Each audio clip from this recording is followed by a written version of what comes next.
Hey, it's Tony again with Type 5 Reviews. We've been using this Tineco S5 vacuum now for several months and it's been great. But even after regularly running the cleaning cycle, it's starting to smell. So today while I deep clean it, I'll show you a few things to watch out for that could be causing those bad odors. The first area that's often overlooked is under the roller cover. While lots of dirt can get trapped here, it's easily cleaned with a brush and some soapy water. Next, you'll want to check the roller itself. This can also be cleaned and you can use the included razor blade tool to remove long hairs that may be wrapped around the roller to make it last longer. But since we've been using this roller a few months and it's starting to smell, I decided to skip that step today since I'll be replacing it. Now the most likely source of those bad odors are from the dirty water tank.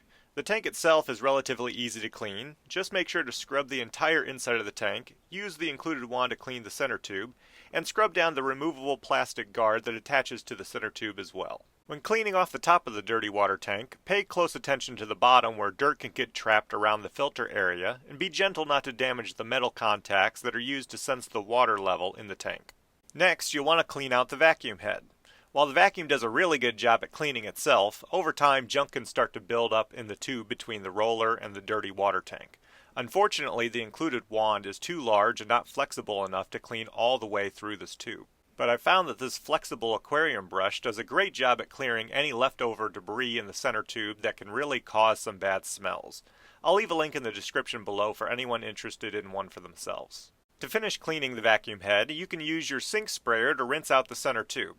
And before we put it back together, make sure to clean off the charging station and don't forget to like this video if you found these tips to be helpful so far. I also want to mention that over time, both the roller and especially the air filter can start to smell. And while it's possible to clean these, they'll eventually need to be replaced. Tineco sells this accessories bundle on the left that includes the cleaning solution, roller, and air filter for about $50.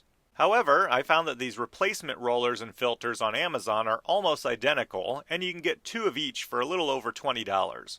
Having a few extra spare air filters will definitely keep your vacuum fresh and save you the time of cleaning the air filter and letting it air dry. Well, the only thing left to do now is to put the vacuum back together, and it should be as good as new. And don't forget to subscribe to the channel for more tips in the future.